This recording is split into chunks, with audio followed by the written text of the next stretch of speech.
Previously on Mochi making terrible life decisions. So there was a lot that I had to do today because I desperately wanted to get this model done. So off camera I had to finish all the hair physics because I had kept trying to record after that, but my program kept crashing, and again, I think it has something to do with, like, my computer not being able to handle it all. But because I had the chest on draw order and everything, I had to subsequently change the draw order of everything much higher, and it was just kind of painful. Hope you all enjoyed my suffering, and don't worry, there's more to come. Okay, so now we have season 3 of this. And this season, of course, I'm making another VTuber model.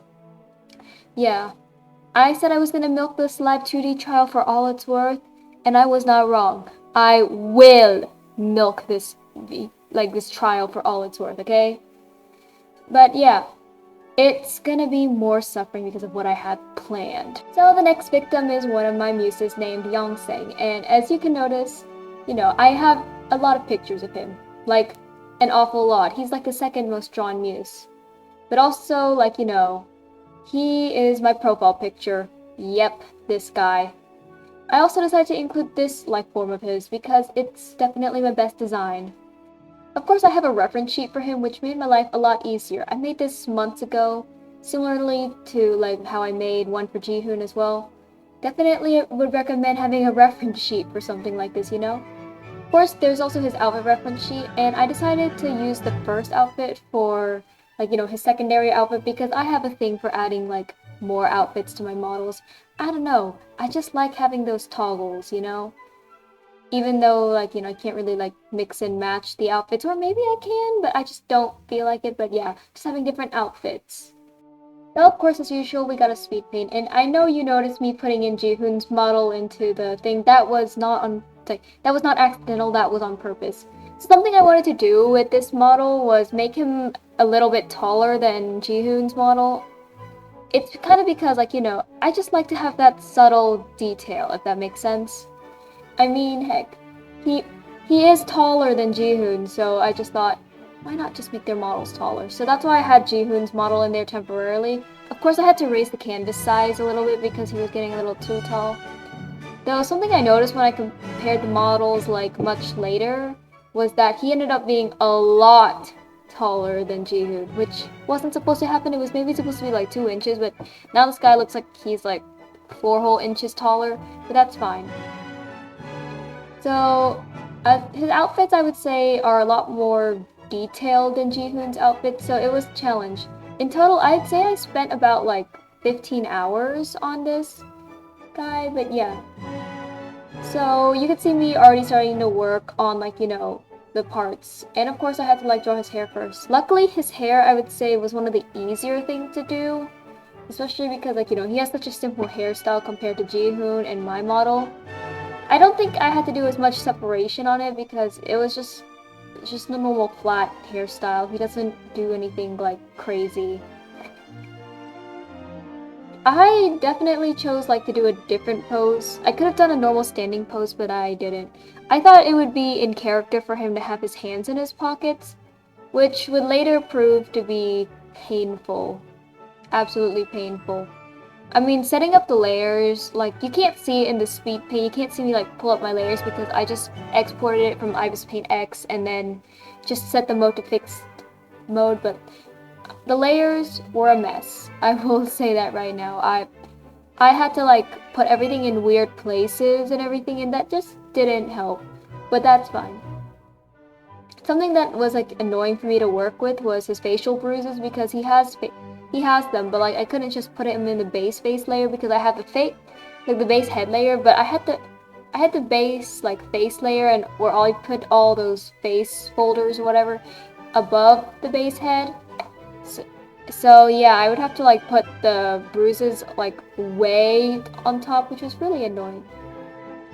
Anyways, now you can see me trying to draw the body, which it was kind of embarrassing if I was being honest here. I also forgot how to draw muscles for a moment, so I had to search up a reference, and also legs. It just was not it. I would say splitting up the body is always the most painful part for me. It's the easiest part to rig compared to like the face, I guess. Maybe. Depends on what kind of pose you did. But yeah. Oh, and as you can notice here, I put in his tattoo because he does have a tattoo. Because I was smart, I made like an image of just his tattoo, so then I could just mesh tool it and then just click multiply, and then boom, he has his tattoo. So, of course, we know in true mochi fashion, I decided to do 3 outfits in total. So that would take a while for me to do. He wears a lot of layers, so it was a lot of having to split up things, and it was part of the reason why his model took so much longer than Jihoon's model and my model.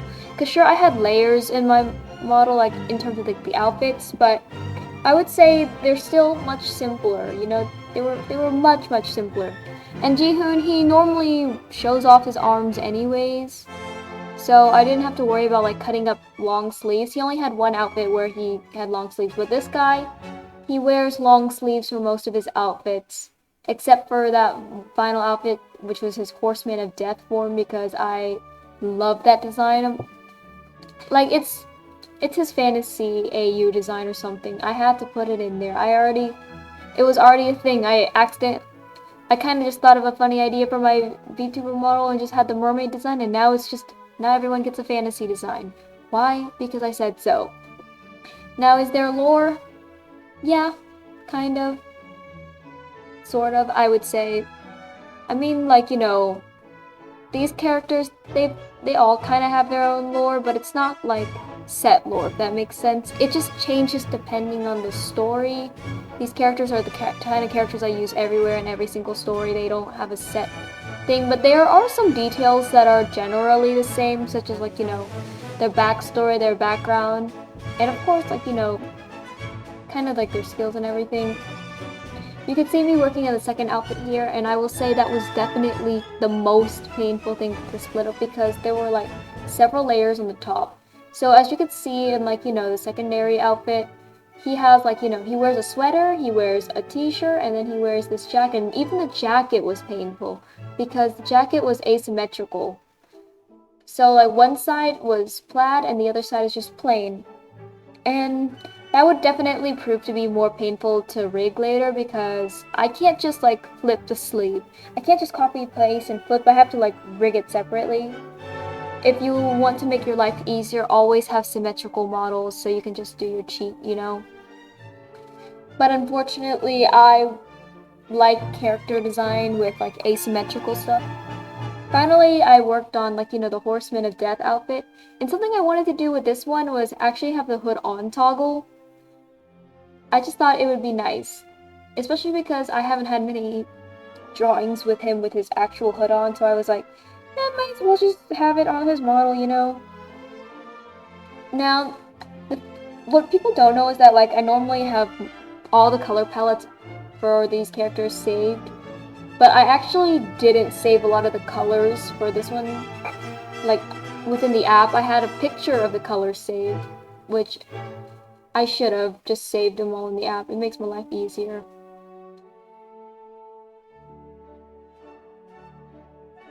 Okay, so here's kind of like, you know, the base model, you know, the main outfit and everything. Overall, like, you know, I do like how the model turns out. He definitely looks slightly different, and he was definitely the most painful character for me to draw. Here's, like, you know, kind of the close-up so you can better see the details.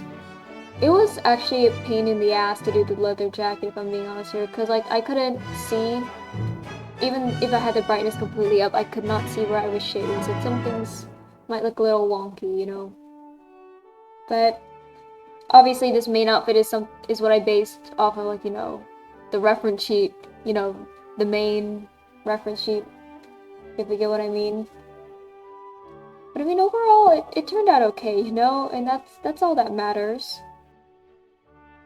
So here are the outfits side by side.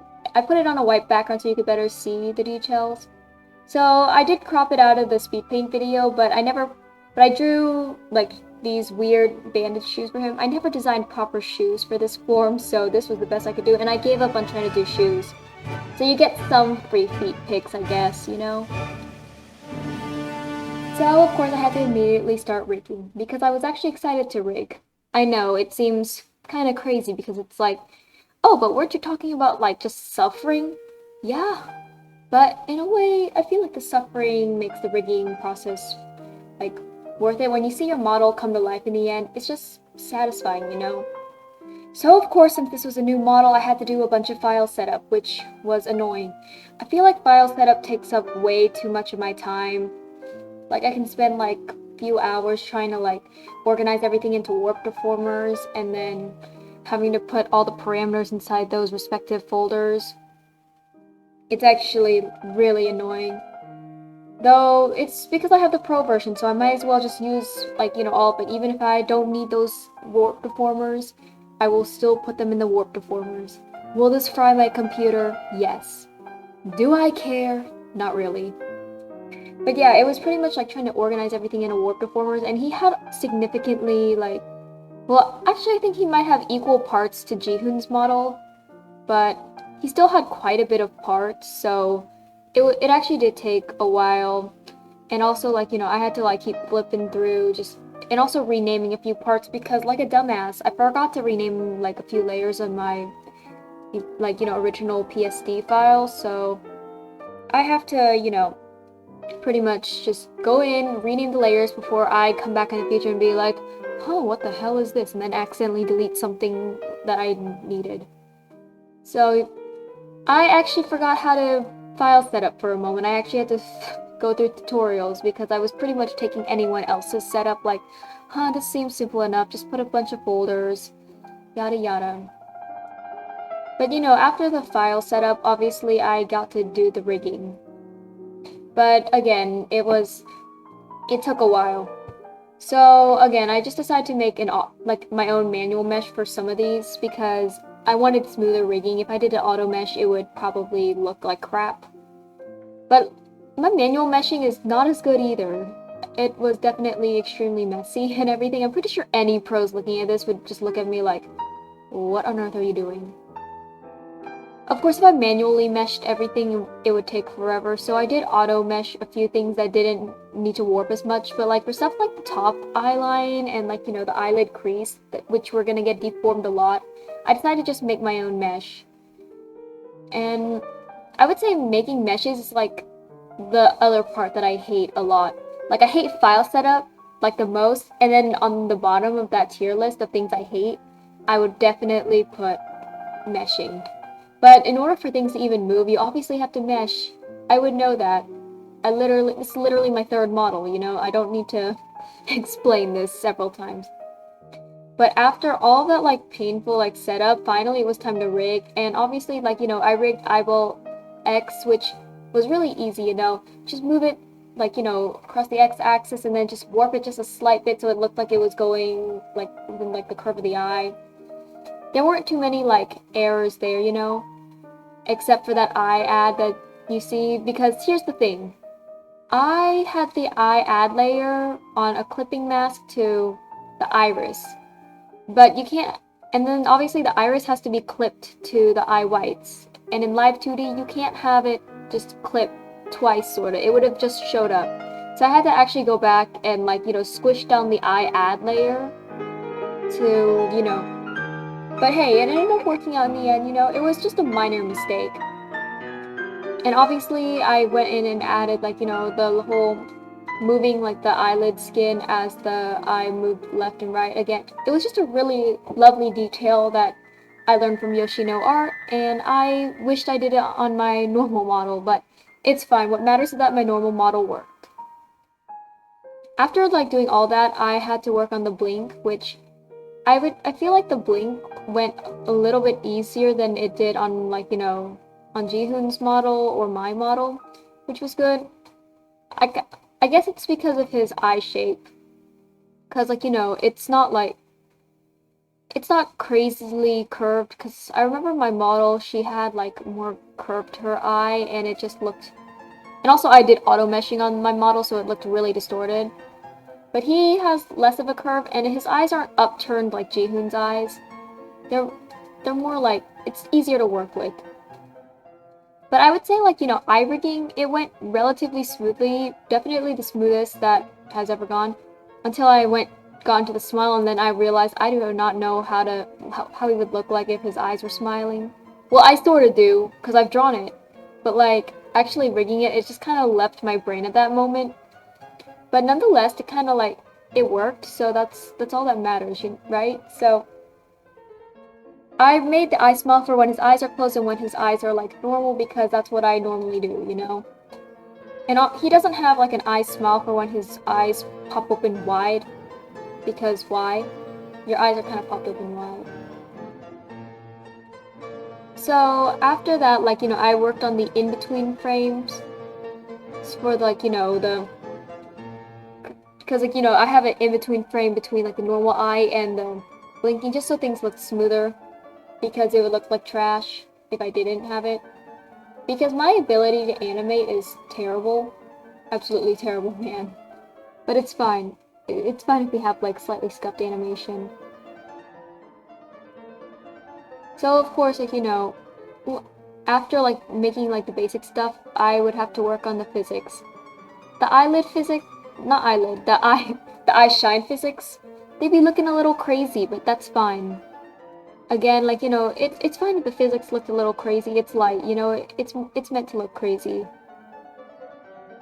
Considering that I could do all these crazy things with eye physics and everything, I almost want to add more inside the eyes, but I know I shouldn't. It would be a lot more work to rig, and I'm, like, short on time, sort of, because I take... Okay, even though I've been rigging, like, a lot faster, like, you know, I gotta live life, you know, so that time is going to slowly decrease, so I need to, like, work fast, especially if I want to milk that Live2d trial for all it's worth, you know? Now, like, you know, the eye physics, relatively easy, iris, all that. Like, the eye rigging has started to... was kind of like the easiest thing for me at this point, you know? Like, out of all the rigging things, eye physics, eye rigging, I thought it would be the hardest thing. It's not, as long as you separate things properly. But, you know, the hardest thing would definitely be the face angles. Ugh. So, obviously, after I, like, you know, rigged, like, the entirety of the right eye, I just copied, pasted, flipped. And the annoying thing is I have to reflect the shine and everything and just kind of change all the keyframes so it looked right, you know? And then reorganize everything into its folders, because it would trip me up if I didn't do it in the parts menu. So instead, I know I don't have to, but, like, for the sake of, like, my sanity, I just did. That's, like, the lovely thing about drawing things using the symmetry tool. You can just copy, paste, reflect, just rig once. No need to worry about it, you know? So, pretty much, like, you know, I did a lot of, like, checking, making sure everything was looking right and whatnot. I believe, like, this entire clip was just me rigging, like, the eyes, because it was late at night when I was starting to record this. So, obviously, like, you know, I would have to, like, you know, I didn't have time to do anything else. After I, like, checked to make sure, like, the eye blinking worked, I went ahead and started, like, changing all the parameters of the left eye to, like, eye left and everything.